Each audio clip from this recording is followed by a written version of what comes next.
Yeah, I'm alright. My nuts are a bit squashed. I'm out. Sydney looks very different to what I remember from the weekend. This is what motorsport is. It's loud. That's why I like it, because I'm loud. How good are you? What about that? Actually, I can actually keep 10 because I got that. Yeah, I'm alright. My nuts are a bit squashed. I'm out.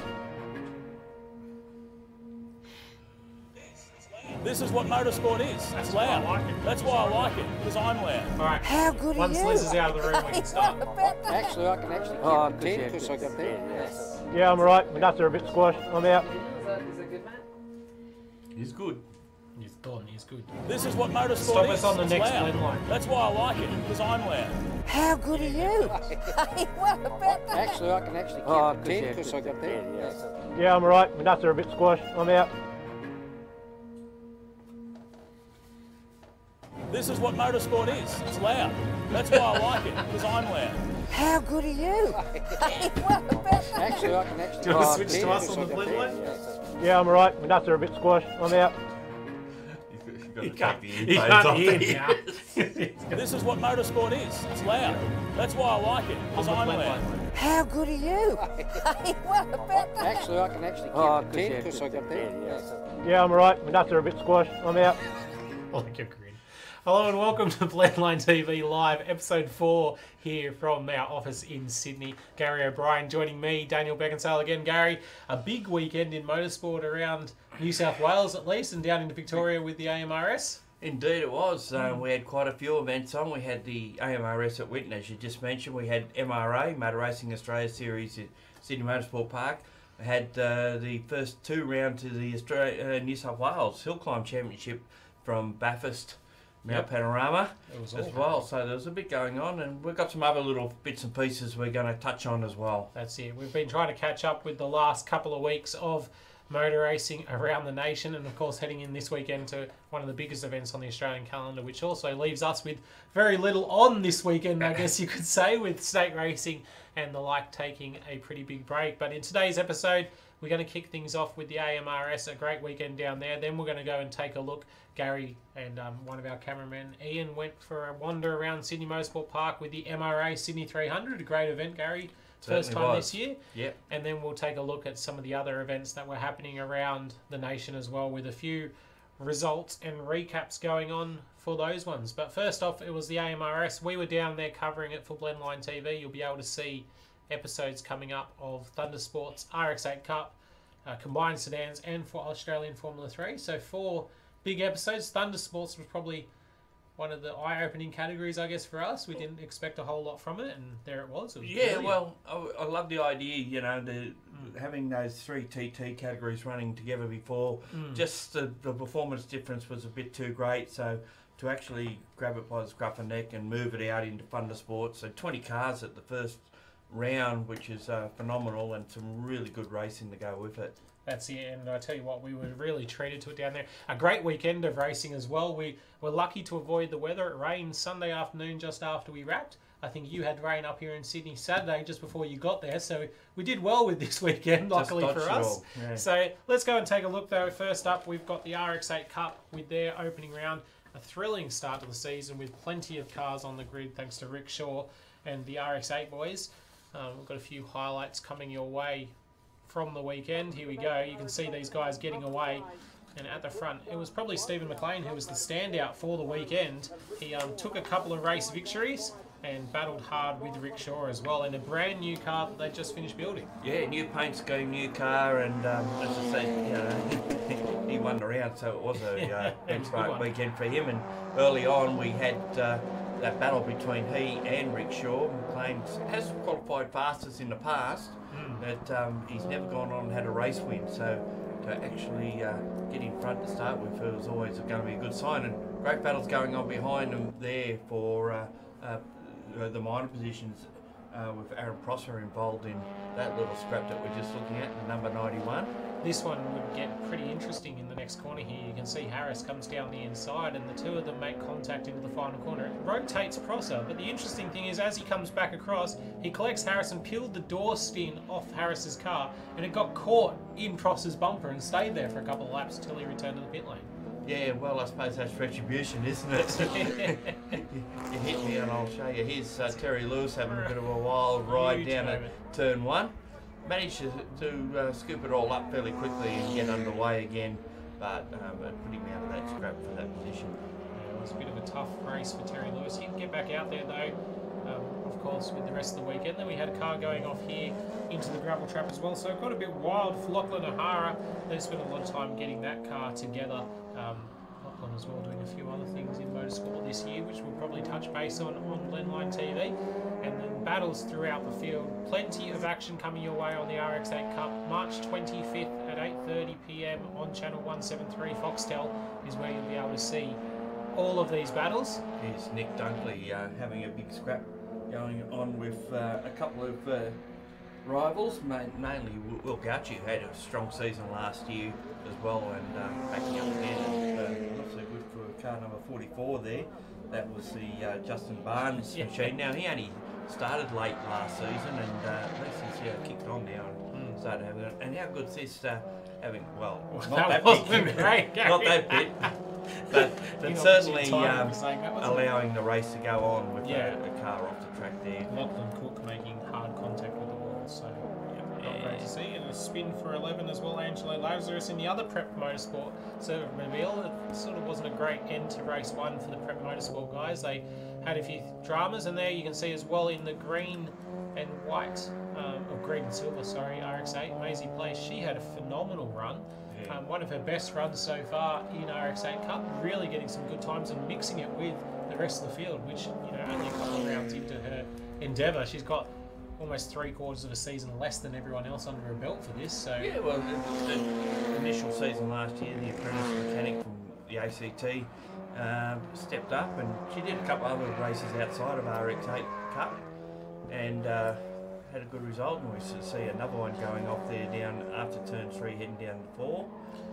Yeah, that was a big spin for, I think that was Elliot Malouf.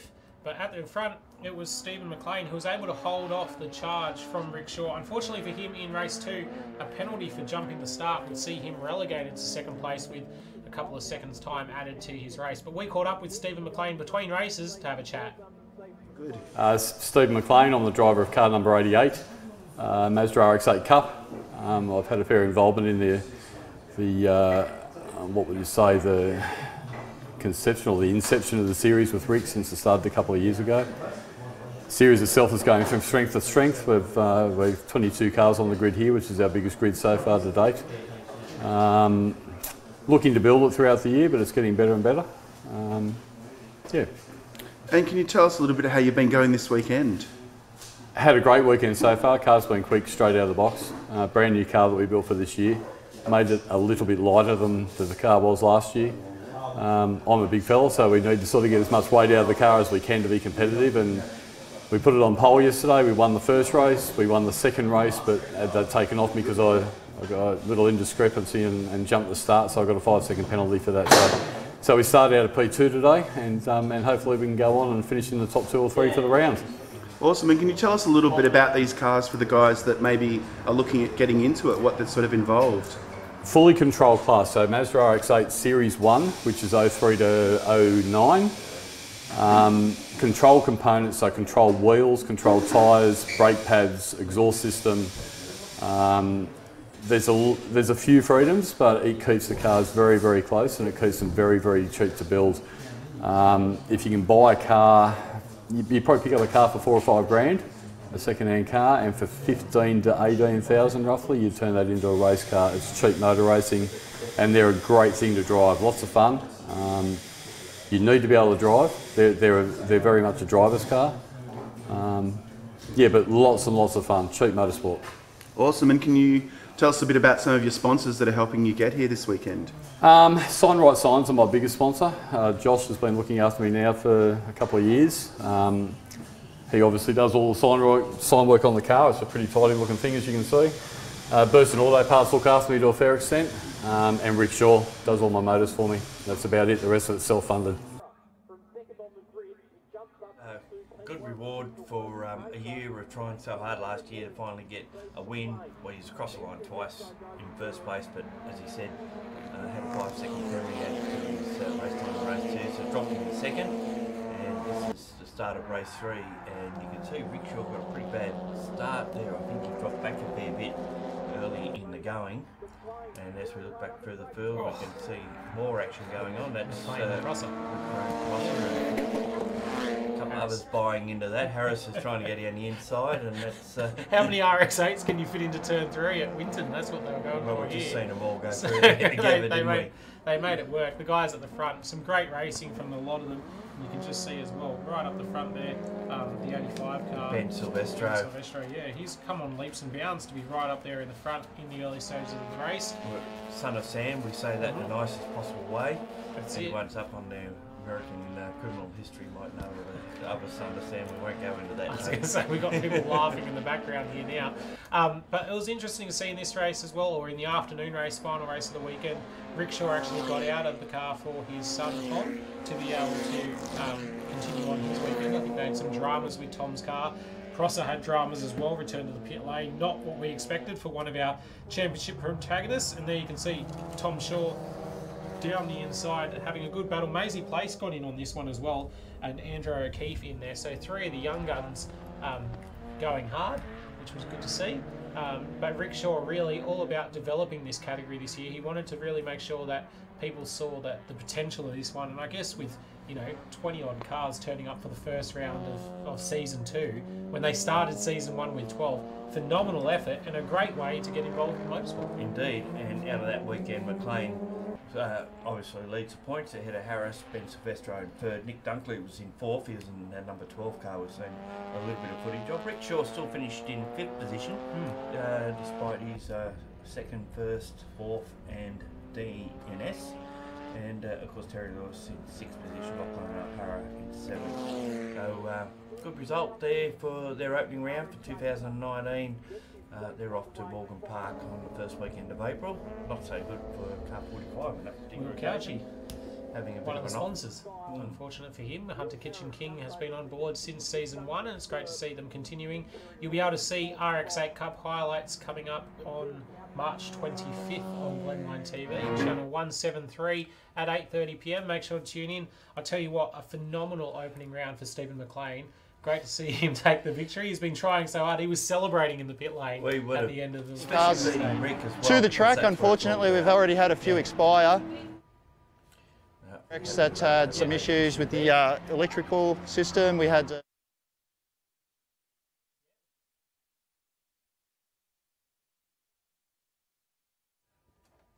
Are we back? Yeah. All right, we're not ready to go to Thunder Sports yet, so we'll wait to go to them because we, got a little bit of chat of RX8 to do. Steve McLean leading the way on 119 points as they go into round 2, which will be at Morgan Park, the RX8 Cup following the AMRS all the way around the nation this year, or down and up the East Coast, I guess you could say, and a little bit around the bottom. So yeah, it's good to see that they're supporting the category. Yeah. Should be good. They get to go to a new circuit this year. They get to go to the Bend in South Australia. It'll be really interesting to see how many numbers go there that haven't been there before. Past experiences with other race programs suggest that all the categories love going to the Bend for the first time, and phenomenal complex that they've got there in South Australia, just outside Tailem Bend. One of the other ones we should probably talk about is Terry Lewis as well in his RX8. He had a bit of a tough opening race, and second race pulled out with the DNF, but managed to drive through the field in the final race to get up to 4th. So a good result for him at the end of the day. A little bit further down in the championship standings than we probably saw him at the same point last year. Yeah, well, he has been an improved production Nationals winner and also a Australian production car champion. So he's got the points on the board, albeit 25 years ago. So it's all changed a little bit over the years. But he still gets out there and loves it. Another category that was there was Thunder Sports. I tell you what, a phenomenal opening round for them. They're basically where RX8 Cup was a year ago. Brand new series, brand new championship. a bit of a conglomerate, I guess you could say, of Extreme TT and Super TT from years gone by, but a new mantra, new effort behind it, and really its own category, not so much of a throw together, run what you run. Yeah, the brainchild of John Ristetsky, who seen that Extreme TT needed something, some sports sedans needed somewhere. As we said, they were basically the Group B cars based on their lap times, is how the two divisions will work. I reckon by the time they get down to the bend, we're going to have some big bangers there as well. There was a lot of cars talking, or people talking about bringing cars to their second round. So we have a highlights package as well for Thunder Sports. We caught up with John Rudetsky before the event, or mid-event, sorry, to have a little bit of a chat. And we also caught up with one of the front runners, and I guess you could say sensations from round one, Corey Gillett, and his fantastic Nissan Silvia.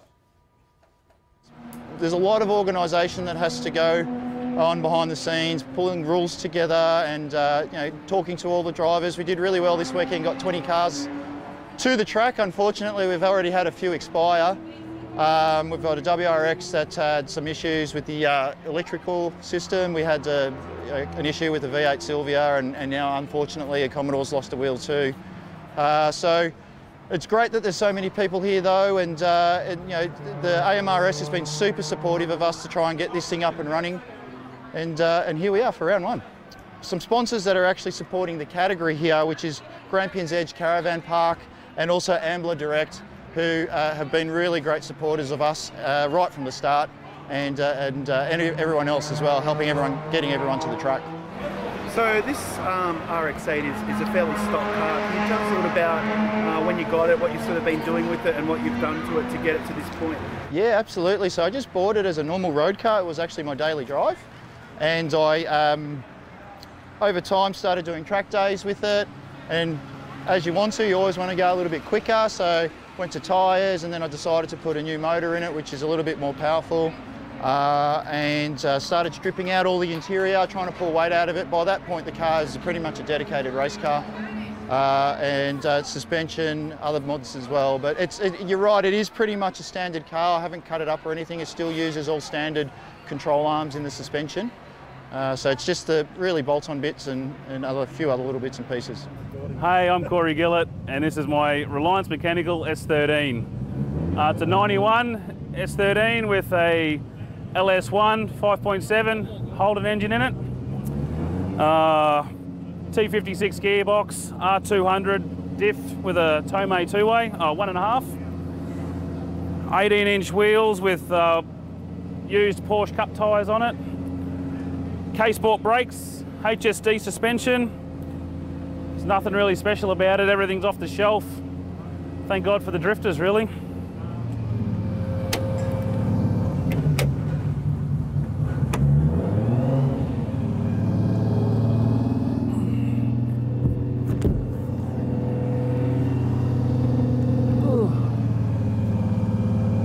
Yeah, so it's 5.7 VCM cam package, just a little bit of, just the springs and the head's done. Other than that, it's a standard 5.7 on ethanol.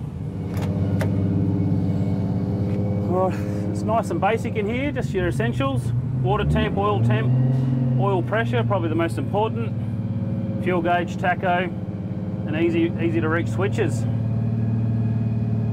I've noticed there's a handbrake here. Does that mean you still do a little bit of drifting? No, I don't. It's just for loading it on and off the trailer. It helps lock it down when you're climbing out of it. Brake bias is new. Got the passenger seat back in there this year because we go to a few club days and it's good to take your friends for a ride, and the sponsors especially, it's good to take them for a hit as well. And have you found it very helpful to get sponsors on board this year? Definitely taken the pressure off. Yeah, I can't thank them enough. It's when you're sort of worried about how you're going to scratch an entry together, and they just pick up the bill. It's it's very blessed, actually, very lucky position to be in. A few of the boys from Melbourne got together and decided to make something bigger, more professional, try and attract a few sports sedans and that out of the garages, and I think it's got some momentum. I mean, there's no Group A cars here this weekend, but I'm sure Tail and Bend will see be a handful of monsters turn up for sure. Yeah. Yep, away we go. A good start from Mark Racing. Yeah, well, we're going to do the racing now. Racing going on.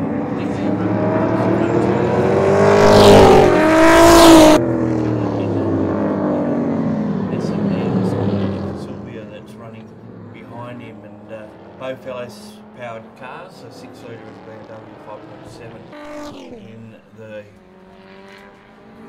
car there, and an Nissan, and a lot of action going on down through the field as well. You can see cars here that have, you know, well, we haven't seen a lot of, so it's actually brought cars out of the woodwork a little bit. I was going to say, I think the thing that struck us greatly was the diversity that was amongst this category of just really cool cars out there. You can see we've got Craig Hendrick at the moment in front of Walton, Corey Walton, not for long though, of course. He locked the front up, and then later on in the lap, the rear wheel decided to work its way loose, and he ended up in the gravel trap as Stenter to the inside of Maloof. Tried to move on Maloof, but ran out of road. And here's this great battle. Look at that move he put on here, going down through turn 6 and 7 to grab the lead. And it wasn't the last time that they would fight over the lead. Over the whole weekend, they were at it.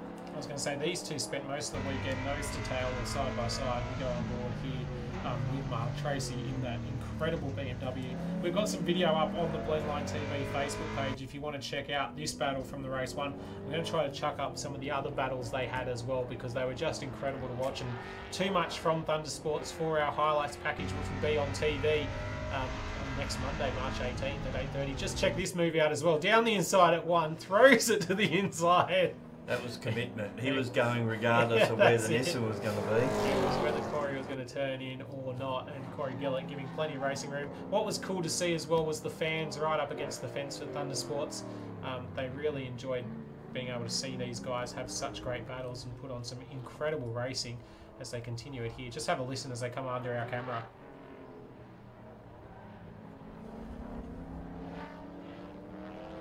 You can hear Gillett just struggling to put the power down as they come through. And you can see now a little bit wide, and that got Tracy being able to take the position back. And it was just like this ding-dong all the way, and you could watch it all day. Oh, yeah. And, you know, as I said, it wasn't over. It actually takes me back to closed sports of the late 60s. You know, you had people with their Tirana that they just gradually built into a race car, or their old E.H. Holden, or their Falcons and what have you, and this is a sort of a progression of that, although, you know, we'll end up getting some space road cars as well, but these cars were road cars, and look how on the limit both cars were, just down at turn 10 on that occasion, and that's where Jill got the lead in this race and went on and took the victory here. But they're cars that people have developed, and as John did mention in his interview, that it started out as his road car, and it sort of turned into a race car. You can have with your bloody clothes on, I swear to God. Good racing, you know, fair racing, and you know, I'm super stoked to get the first one out of the way, to be sure, that's for sure. Yeah, like once you get past the door, you got no idea where anyone is. You can't hear nothing. Your car's screaming. It was a true gentleman's race up the front there. Can't be happier. Fantastic there from Thundersports. I tell you what, Corey Gillett was absolutely pumped to have taken home those race victories. Mark Tracy pushed him all the way. I think he did take race 2 victory. I think it was brake dramas in race 3 which put him behind. You could see him pumping the brakes incredibly hard towards the end of races 3 and 4, just trying to stay with Corey. It looked like he was having a little bit of perhaps fluid running on the rear tyres a bit too, because it was getting very loose in the rear end. That's it for sure. And I tell you what, there's highlights coming up on Blendline TV, March 18th, channel 173 on Foxtel. Make sure to tune in for a half-hour package. It's full of action, plenty of action going on with that one. And we've got heaps more than we can actually put into the show, so we're going to try to throw as much up online as we can as well. Those guys out in front, the absolute standouts, but the rest of the field as well. There was a great battle going on further down between a couple of the Falcons and the WRX of Paul Cornell and people like that. Corey Walton had a couple of drives through the field. They had a few dramas with that car. 4 drives through the field. That's it, yeah. They were struggling to try to get to work. Yeah, unfortunately had DNFs to go with it, but good experience. Good way to learn your way through 100%. Traffic. And we actually had an interview that'll appear in the show with him during the regular weekly show as well, where he talks a bit about, he actually works on the daily with one of the supercars teams. Works on the super cheap. Yep, yeah. He works on the super cheap car and a couple of the others. And he was talking about how interesting it is now. He really wanted to be in the driver's seat. He gets to be in the driver's seat in this car, and it helps to be able to interpret some of what the drivers are saying to them after each race or things with what they need done to the car by the mechanics. So that's a pretty interesting, I guess, backworking way of going about it, because usually, of course, we try to get drivers to see from the other perspective. Also, further back as well, it was great to see the WRX of Andrew Goldman. He was having a great battle with David Shaw in the final race as well, and those two really fighting hard. It was one of those things of all the way down the field there were cars ready to race. Yeah, and of course we had different, like you said, the WRX, a Celica there as well, all sorts of variety, which makes for something a little bit different. It's very, very different. So if you want to see Thundersports, head to their Facebook page as well. They've got a Facebook page, just type in Thundersports and go and have a look. Plenty of information being thrown up all the time. A big thanks to their sponsor, Rook Finance, for round one. Great for them to come on board for the opening round, and plenty of other sponsors there as well. Rapid involved off the top of my head. So good to see that they're being able to really grow something, and they'll be at Tailem Bend June 22nd, 23rd for round two. So if you're in South Australia or maybe even WA, we've seen a couple of chats from the WA sports sedans guys that potentially you could get over and run with Thundersports, a new category that is probably going to go places on the AMRS billing. Yep, I agree. That's it. So now moving ahead, we're going to have a look at combined sedans. So this one brought together BMW E30s, Super 6s, Utes, a couple of Excels in there as well. Sort of a conglomerate that we do see at Winton. It produces some great racing. It does, and the IROC Challenge was there for the Saturday races as well, and naturally enough you would expect the Porsches to be the fleet of the feet, or the feet of the fleet, whichever way you want to put it. Fast of the group, we'll go with. And Sven Burkhardt's won both those races in the IROC Challenge as well as outright. And then, of course, when the Porsches weren't there on the Sunday, it was Gavin Ross. That's it. In his Group 4 Holden Commodore that took the honours. So we caught up with a couple of the guys before the event and during the event to get some interviews. So we'll have a quick chat to those guys before we take a look at some of the highlights. I'm Chris Bell, the current E30 champion from last year. Class E30s has been going for probably 10, 15 years now.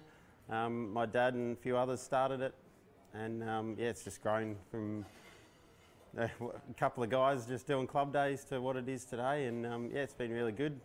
Last year was pretty hard for me personally and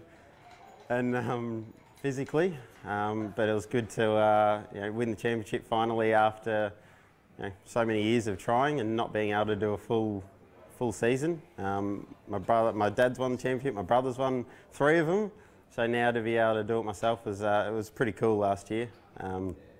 This year, unfortunately, I haven't been able to get to round one, just through personal things. I injured myself last year, so but here looking after Alex, he's one of our customers, and then yeah, there's heaps of guys here, and just everyone's just enjoying themselves. We're having barbecue for lunch, and it wasn't even something we planned. Just a couple of the guys just planned it all. So yeah, it was good. The engines are pretty standard. You do a little bit of head work and exhaust. They've got either a standard airflow meter and ECU, or we run a MAF and a chip, which is just alters the tune just a tiny bit, but overall it's not too bad. Suspension wise, it's just got coilovers. We got a minimum ride height, and that's pretty much it. It's a pretty stock standard car, other than all your safety features and all that sort of stuff. Standard 15x7 wheel with some Yokohama tyres, which tend to grip really well. And yeah, there's not a lot else to tell. We've got 2 AMRS rounds, which I think is this one and Tailem Bend. And then we've got our next rounds at Phillip Island in April, May, start of May, and then we go to Tailem Bend for the first time, which will be pretty cool. We should have a few cars that go into there because it's obviously a new track and everything. Then we got I think Phillip Island and Winton again. So with a couple of enduros, which should be good. You know, always get some new drivers and also some old ones come back for it. So that's pretty cool. Brent Edwards racing BA Falcon in Super 6 touring cars and Group 4 touring cars.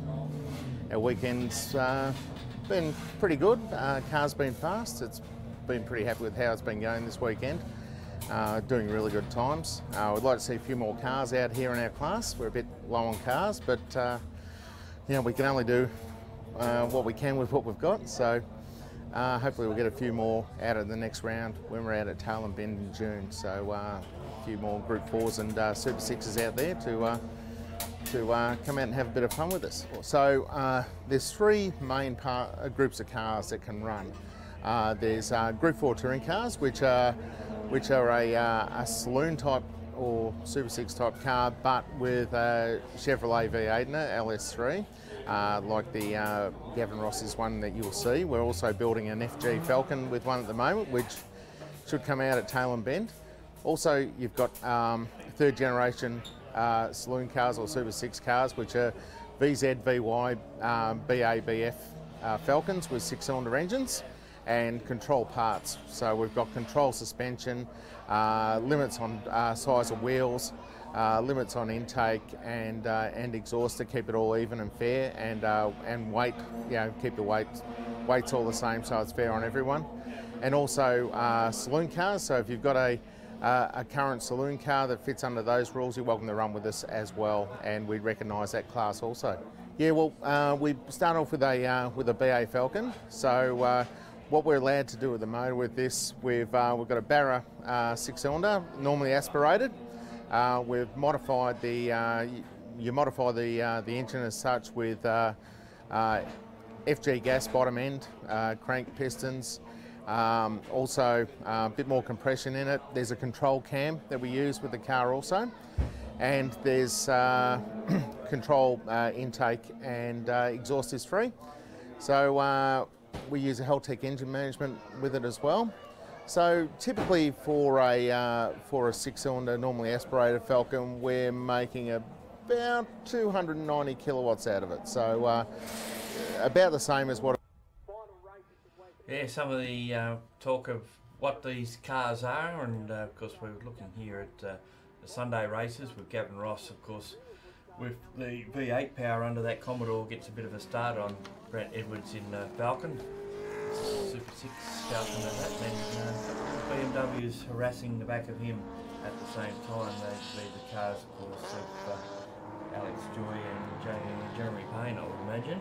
Yep, those two battled hard at Phillip Island last year and continued that happening here at Winton for the opening round of the E30 Championship. So you've got a couple of different championships going on in between these ones. Just behind them was the, I guess you could call it the Ute Battle Championship. Aussie Racing Utes. Aussie Racing Utes. Wayne Williams would come away with the victory for the weekend in that one. He led the field home comfortably in all three races, but just behind him there was some great battles with the rest of those guys, and then we go back to these BMWs that continue to fight as well. I think that's Brian Burke and Jesse Bryan in amongst it. No, sorry, Freeman in front and Jesse Bryan behind. So Brian Burke a little bit further back. Got a Dane with that going through in the and then as you can see, it's a hard task when you're battling your own class and then you have other cars getting in the middle of it and mixing it all up. There's some of the Aussie Racing Utes that we're seeing on track at the moment. And I believe that the prize for the winner of the round gets a set of Yokohama tyres. They do, so it was good news for whoever was able to take that home. As you can see, probably Wayne Williams. That was it, Wayne Williams took home. As you can see, the Group 4 car coming under all sorts of pressure on those E30s. It was great to see the little battles that were going on. Clint Henderson in amongst it as well there, as you can see, but great to see the little battles that were going on between the E30s and the Utes, because the Utes are a lot slower through the back section than the E30s could be. They've got a bit more straight but line. then a bit more straight line speed, so it was good to see. Apart from these two, which were well out in front of them. Yeah, the battle they were having was incredible for the top spot. It'll probably be one that continues throughout the championship. We look forward to seeing them at Tail and Bend for the next round. Of course, you'll be able to see highlights on Blendline TV coming up, as well as look at this little touch on the way out. Oh, both of them into the grass. No, No, Garry was able to hold on. So and that was for top Garry spot Payne. amongst the E30s as well. So they were pretty serious about it. Shows how hard they drive, as they're not willing to give an inch, as you can see now. I love the look of the white BMW, very rockish from 1987, 88, I should say. That's it. And when he made his very well-known departure from the Holden brand to run BMWs. Kim Richards. Kim Richards as well. Yeah. So it's good to see the group that they had, but a very throwback sort of car. Brian Burke probably didn't have the weekend he expected to have. We're used to seeing him push right up towards the front in the E30s, and he was battling with Jesse Bryan. They managed to dispose of Tim Freeman and dropped him a little bit further down the field. And then we had a couple of Hyundai XLs, Liam Irving and Mark Garner, making the trek to Winton. Of course, 70 odd of them at Sandown the week before, which meant that not many of them were able to back up, unfortunately, so they got thrown in with the combined sedans. But still, great battle between those two. They were swapping paint and positions lap after lap. Speaking of swapping positions, down the inside goes the SRT car. And takes the position away. That is Glenn Hancock's in the Cedars racing car, and he started to chase down Wayne Williams towards the end of the weekend, but it was a little bit too little too late, as Wayne Williams was able to withhold the pressure. Got pretty close there. Yeah, I think Williams got a penalty out of one of the races, so that's why he didn't get the clean sweep, but he certainly was the top beaut for the weekend. There's Gavin Ross, won both the Sunday races. Had a bit of trouble with this car last year, reliability, particularly in overheating, but now he seems to have got on top of all that, and ran like a jet all through Sunday. It was just a couple of Porsches beat him on Saturday. Took the win on Sunday afternoon, 2 wins on Sunday outright, and third place, I think, in both the Saturday races. So he'll be looking good as they head towards Tail and Bend. You'll be able to see combined sedans also at Tail and Bend. They'll be back there. We might see the Utes in their own separate category. There's some talk that there's a few more potentially coming out. They've been slowly building. If you've got a V8 Ute, it's probably a good place to go and race it. Well, there's nowhere else. That's you might as well come out and join the fun. Have some fun. It'd be nice to have 10 or 12 of those running around. It'd be good. They put on some great action last year, even with just a couple of them. And Brent Edwards, of course, in that interview talking about that they have a few more cars potentially coming out and a few more in the build as well. So if you want to keep a track on that, go and check out Group 4 Touring Cars. I think it's .com.au is their website to be able to get some more information. So that was their weekend for the combined sedans. We'll move things on to the Australian F3 or Formula 3 Australia, I guess, whichever way you want to talk about. Formula 3 Premier Series. Yeah, they had a decent opening round. 9 cars going to Winton Motor Raceway, finding their feet a little bit again and starting to build up those car numbers after what would have been a few difficult years, I guess you could say. Well, I think the big news to come out of the weekend was a brand new outright lap record. That's it, huge. John Magro. He put in a lot of work to be able to get that one. They were pumped about it from Saturday. We've got that package coming just after the Formula 3 package. We caught up with a couple of the guys from Formula 3, including Roman Krumans and Joshua Buchan. So we'll have a look at that, and then we'll take a look at some of the race highlights. So at this stage the plan is to run the season in the car, in this car here. Obviously you don't do a season to run second, so we will be looking to take the title out. Good start, got nearly just missed out on the All Properties pole, but next round's going to be a different story hopefully. Yeah, so the last 12 months I've been racing mostly Formula Ford. Competed at Bathurst a few weeks ago and won that round, which was fantastic. So couldn't jump into any more of a different car in the Formula 3 car. A lot of grip, really tough on the body. So it's good for me to do something a little bit different that pushes me not only on the track but off the track training to hang on to the thing. So yeah, driven some fast stuff in my time, but nothing like this. Yeah, absolutely. I mean, you can not train and yeah, you can punch out a lap, but in order to do a distance, you've got no hope unless you're training. Tomorrow's a 12 lap and an 18 lap race. I don't know what the length of Winton is, but I'll tell you this much for free, 18 laps is going to be tough. And if you don't train, you've got no hope. Hi, I'm Roman Krumans. I'm racing the Artec prepared Dallara F307 race car. They're a fabulous car to drive. The high-speed grip, the commitment in them is just fantastic. It's an absolute privilege to drive these cars. I started racing in 2003 in Formula Ford. In 2007 I was state champion, in 2009 racing car champion, and from 2010 Formula 3. We owned a Formula 3 2010-11, leasing drives ever since, and the last 2 years full time with Artec in this car, and won the national class championship both times. Today had a reasonable quali. I just felt pretty anxious in quali. Quali's a funny thing, it's always so important, but when we got in the car and raced, very relaxed and had a great run, and won my category in the race. So look forward to 2 races tomorrow, and on we go. It'd be good if it was 10 degrees cooler, but anyway, it's all good fun. I love it. And I hear that you have some special race shoes the lads were telling me. So could you maybe tell us a little bit about those and why they're so special? Yeah, well, I've got pretty wide feet, so I was always having trouble finding shoes, and there was one brand that only fitted, but then I found Stand 21. They make a custom shoe, and for a bit more they'll fully customise the shoe, and I've got my name on it in Latvian script and whatnot, so typically the guys give me a bit of a ribbing about that, but that's all right. It's all part of it. And some of the lads were talking about that there's a fair bit of physical, exertion in these cars. They're quite difficult to drive for quickly. Like, how do you find that? Well, I train pretty hard to keep my endurance up for it. You've got to do some neck strength work because it's a very brutal environment. You're doing massive G in braking, doing quite strong G in cornering, and it's a bumpy sort of G that you're experiencing. So they're a very physical car to drive. It's a very brutal environment for sure. 9 cars made the trek to Winton Motor Raceway for the opening round of the Australian Formula 3 Championship. 3 races across the weekend, and it was John Magro who was the man to watch. Some blistering times in practice and qualifying made everyone think that he may well be on for the lap record across the weekend.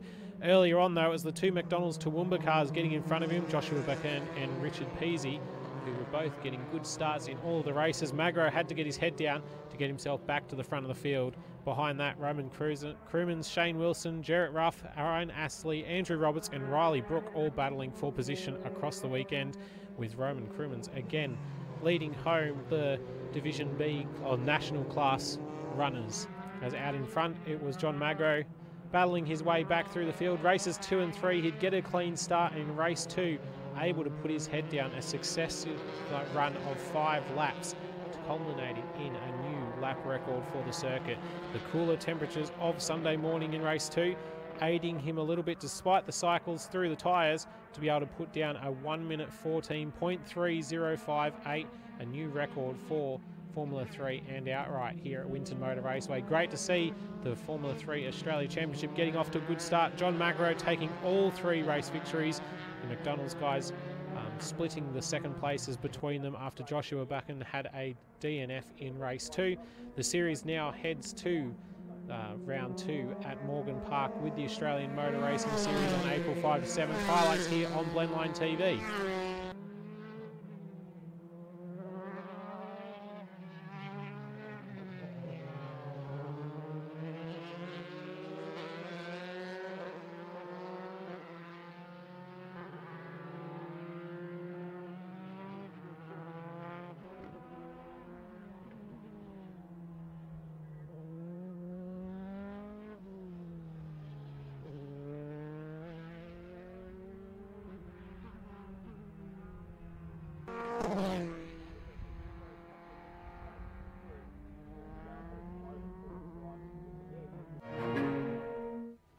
A great weekend for Formula 3 at Winton. Now, the standout, of course, that we spoke about before was John Magro.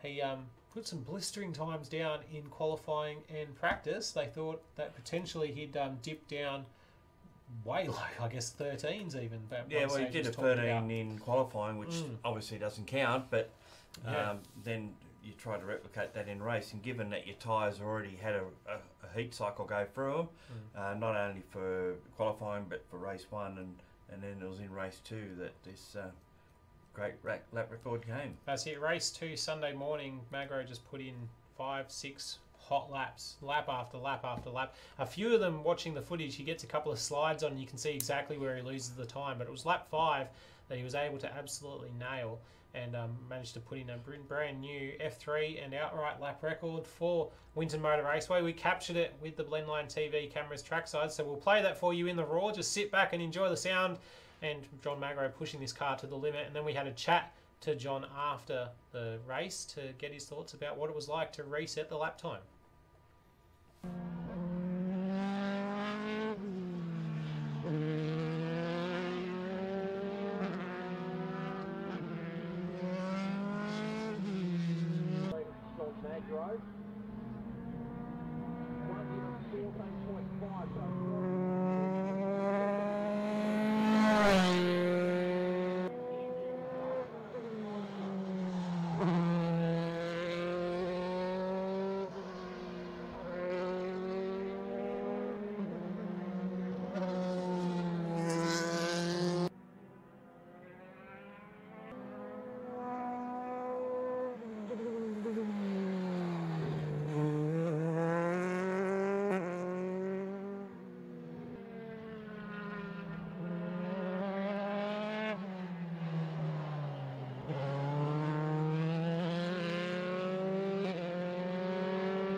So tell us, what's it like being the fastest guy ever around Winton long track? Not bad. No, it's good. It's really, yeah, it's a good achievement, and I've worked hard for this, and the team's worked hard with tuning the car to get it to that point. And yeah, things have to fall your way to get a lap record. You need the right conditions, and yeah, just everything's gone our way. So we've been able to turn it to be about half a tenth off the lap record. We actually had a really good rolling lap of another 3/10 quicker than that. So yeah, look, the car was just on rails, and it wasn't actually far off my qualifying time. So yeah, it's awesome. Can you tell us about how the lap felt? Yeah, well, it actually feels like when you put I didn't really think the lap was that quick. The car's it's hooked up. It's just staying nice and straight through the corners, and it's just more about driving it, being very precise with your brakes and your steering, and yeah, it just came together for us. And do you think you can go quicker in the next race? Oh, I don't know. Oh, I would say no, but you never know. I didn't think really we'd get the lap record this morning, so I mean, it's not out of the cards. I'll give it a go. Definitely need to get a good start and be in the race lead from the start of the race. I need the clean air and bring the tyres up correctly to do it, and I'll give it a go for sure. So what would be the ideal conditions to set a quicker lap in this car? Yeah, so, well, firstly, your tyres need to be in good condition, so I don't think they're too bad. They've done a few laps now though, but if you're talking like track conditions, we just need the right amount of track temperature.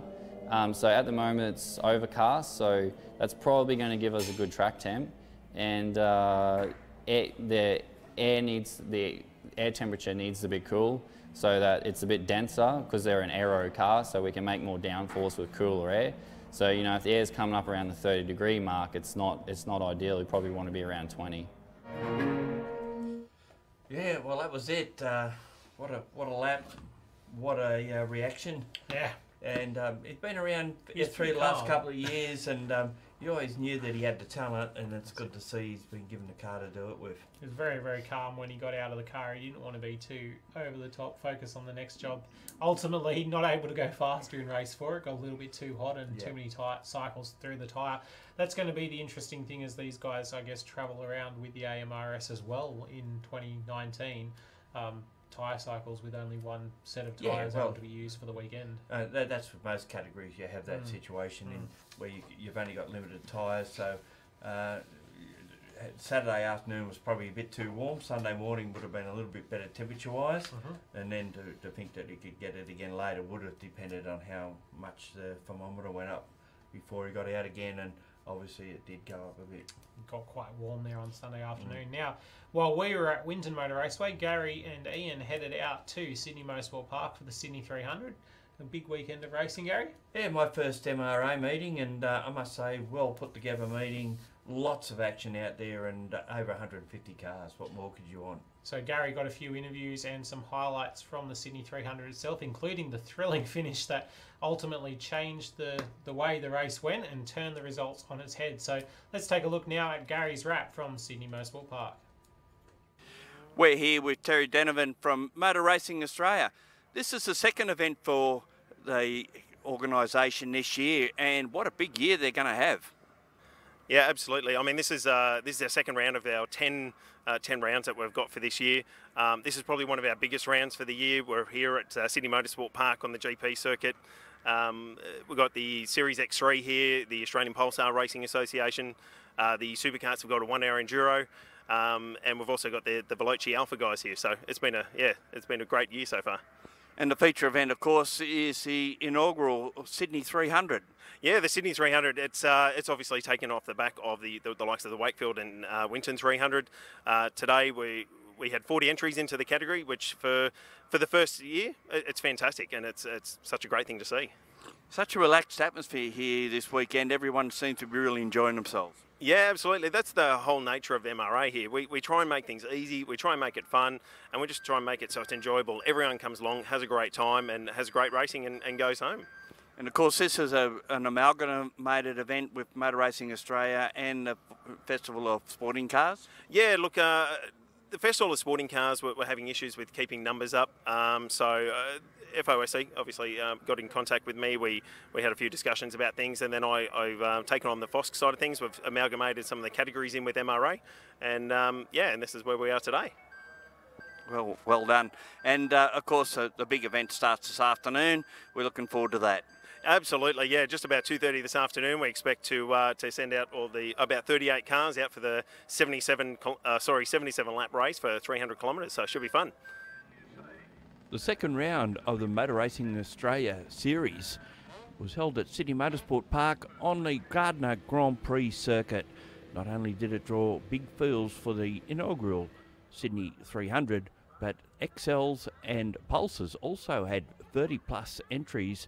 Along with them were support categories in the Alpha Challenge and Supercards. 3 generations of McLeods here at Sydney Motorsport Park today. We'll start with Ryan, and we'll talk to Nicholas, and we'll talk to the Grand Marshal there, Peter, in the end. All the way down from Queensland. Yeah, we decided to bring the car down to run in the New South Wales series for the XLs. Nicholas just starting out, pretty competitive field, and we like Eastern Creek or Sydney Motorsport Park now, so here we are. And for your point of view, Nicholas, you started off the rear of the grid basically, made your way up to 14th position, but no car.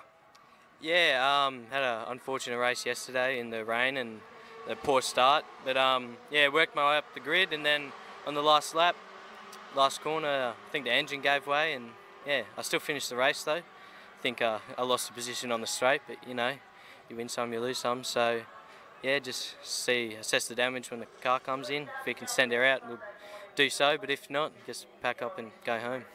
And Peter, the granddaddy of them here, you must be very proud of the way things are going, particularly with not just only your son, but also your grandson. Yeah, absolutely.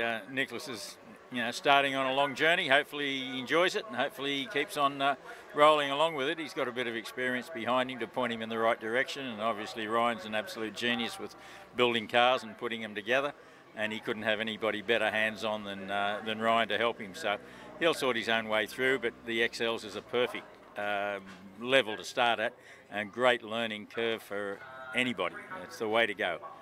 Well, no doubt we'll see and hear more of just not only Ryan with all the things he's been doing, but certainly with Nicholas as well.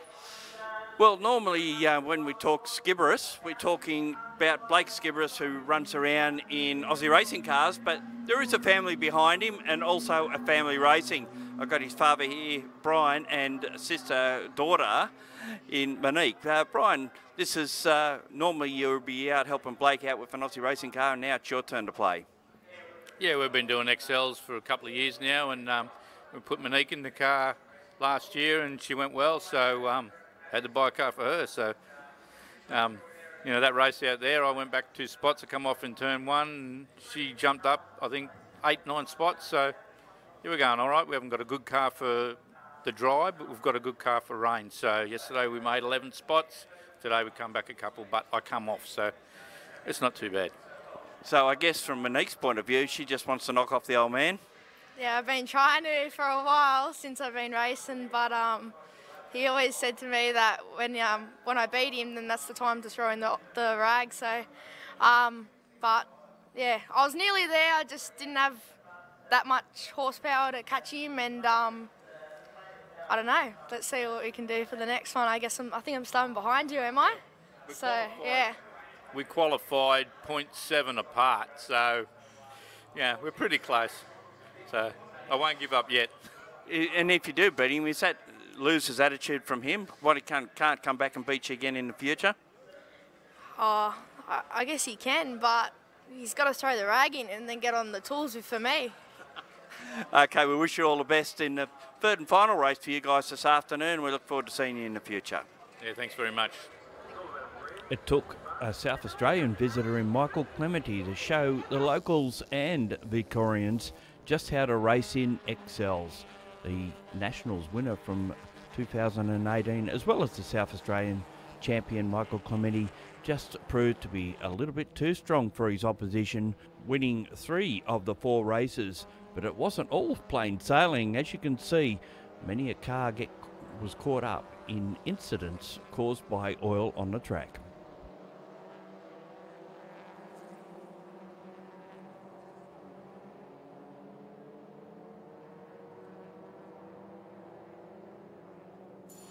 We're here with Michael Clementi, the Nationals winner in XLs, who's up in New South Wales for the first time that we've seen him here, and after having a win down to South Australia just a matter of a couple of weeks ago. What's it like to come to Sydney Motorsport Park? It's very good. I like the circuit. The company here is very good. Everyone's very friendly. They're all willing to help out.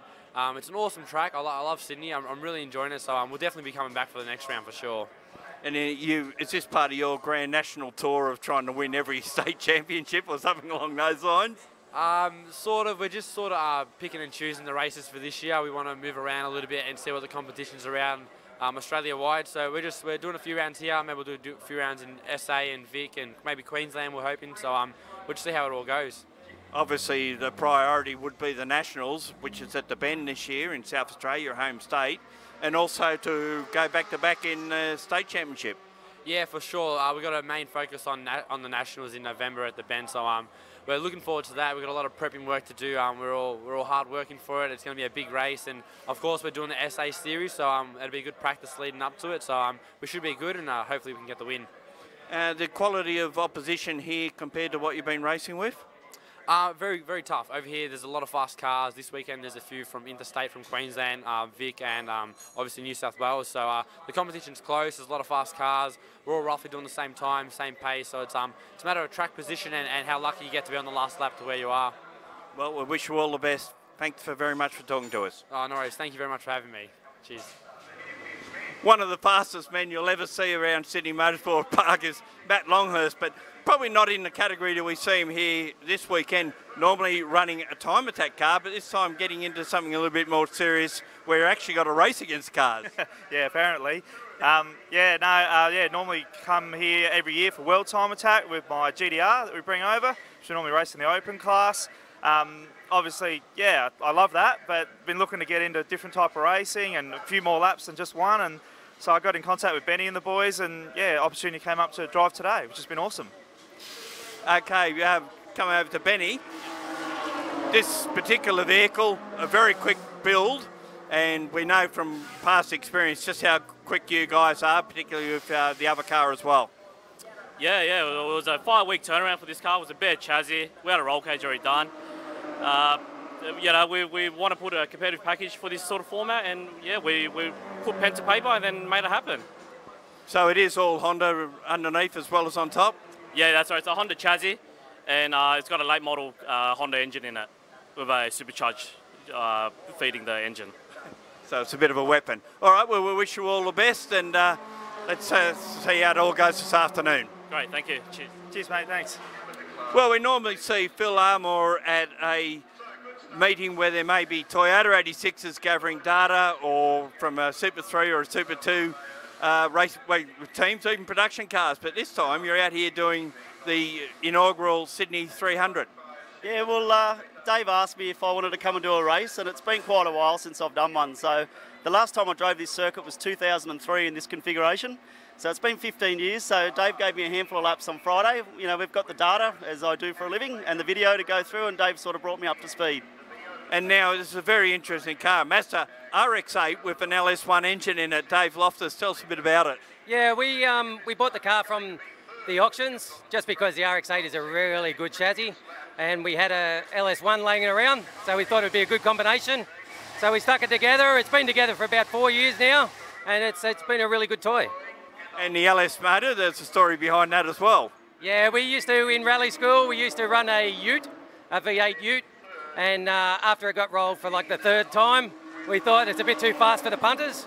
So we pulled it out and scraped the mud out of the intake manifolds and put it in this. We thought if it lasts good, and it's been in there for about 3,500 Ks now, so it's been a good thing. What a cheap way to go motor racing. Good luck, guys. Thank you very much. Of course, the big attraction for this meeting was the Sydney 300. 77 laps of Sydney Motorsport Park with a field of 41 entries lined up.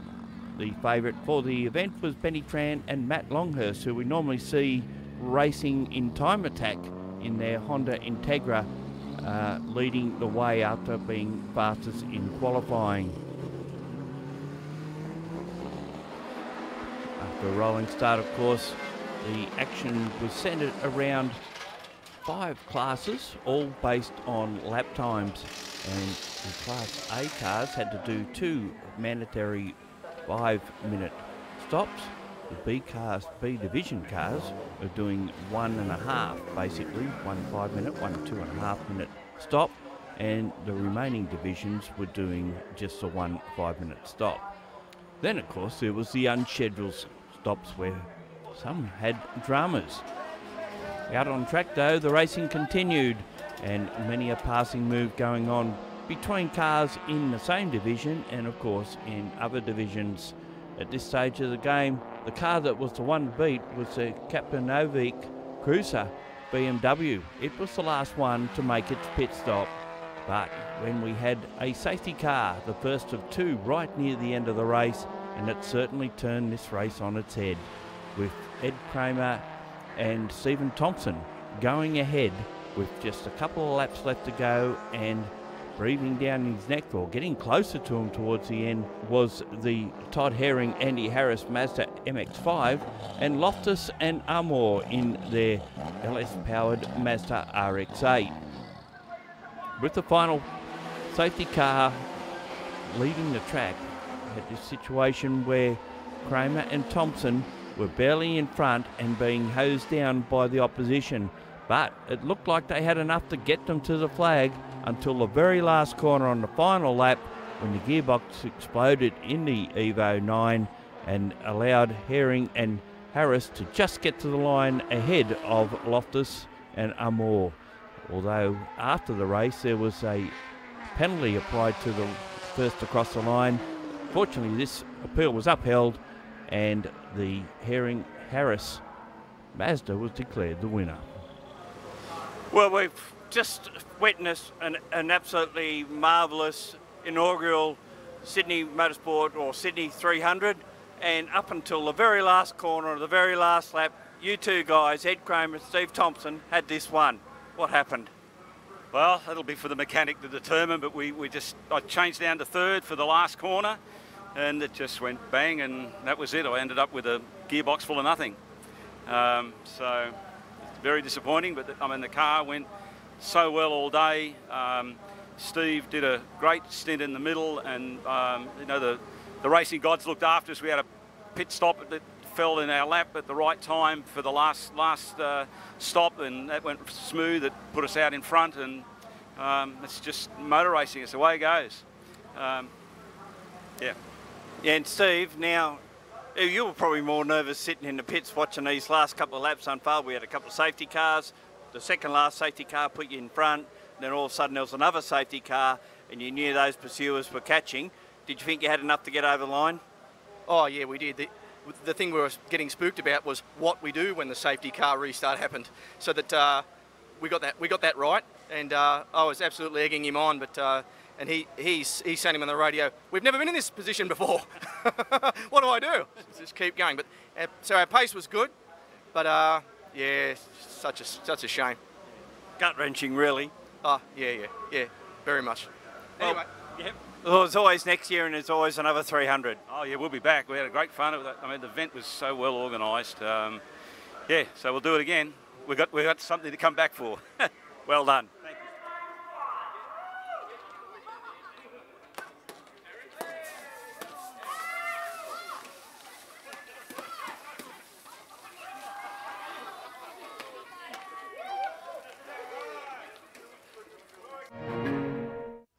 So a great weekend at Sydney, Garry. Brilliant racing. Well, as we said, you know, they had the winners had to appeal against a potential penalty that would have knocked them out of the win, and they got away with it and had a win. So it was certainly a good event. There was a few dramas for some, and particularly for what looked like a winning thing for Kramer and Thompson. Unfortunately, it came unstuck for them right at the end. It's amazing how regularly we see that in the 300s, actually. The person who's leading and quite comfortable or things like that ends up with massive dramas and doesn't take the victory. You've got to be there at the end. Well, we've seen that happen time and time again, in, as you said, in the 300s, and this one was no exception. Now, there's another 300 on at Wakefield Park, May 4 to 5. It'll be interesting to see how many cars get out there for that one. A much more traditional, I guess you could say, 300, regular event down there. I know Wakefield's putting in a lot of effort to get that one done after speaking to Dean a couple of weeks ago. Yeah, my understanding too is that Motor Racing Australia people want to run a series of perhaps 3 or 4 of them over a season and make a championship out of it. So that'll be a good thing too. There'll no doubt be plenty of people who want to race in that. Now, taking a look around the nation very quickly to round out the show, we had over in Perth on the weekend, of course, the 50th anniversary kicking off for Barbagallo. Yeah, well, it was actually on March 2-3, and it was the Golden Jubilee, 50 years of Barbagallo, or Wanneroo Racing, the Wanneroo Circuit as it was known then, and with a new track, we expected a few records to go. The Excels, would you believe it, they broke the lap record 10 times in their first race and a further 5 times in their second race. But the biggie of the weekend was the fact that Tony Ricciardello dusted off the Alpha, that big monstrous Chev, 10-time winning sports sedan series, dusted it off, not only went out and broke the 10-top lap record, but broke the outright lap record. I'll get it all out properly in a sec.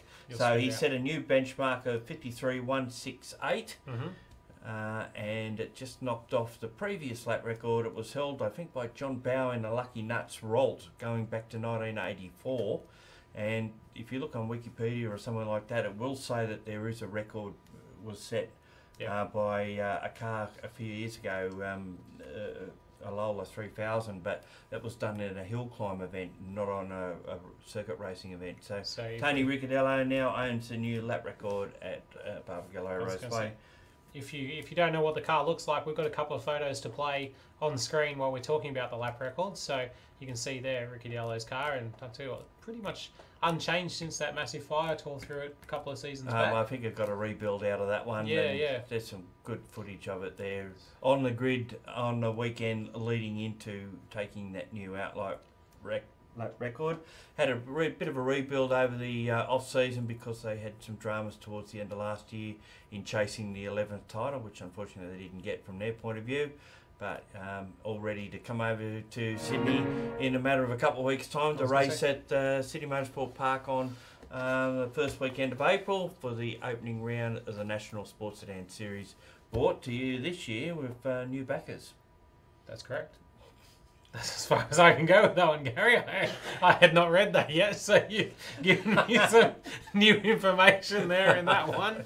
But yes, new backers behind the National Sports Sedans. You'll be able to see the opening round here live on Blendline TV across the weekend of April 5 to 7 from Sydney Motorsport Park. Quickly as well, down at Pheasant Wood, we have the New South Wales Road Racing Club Inter-Club Super Sprint. Unfortunately, no imagery or video from this one.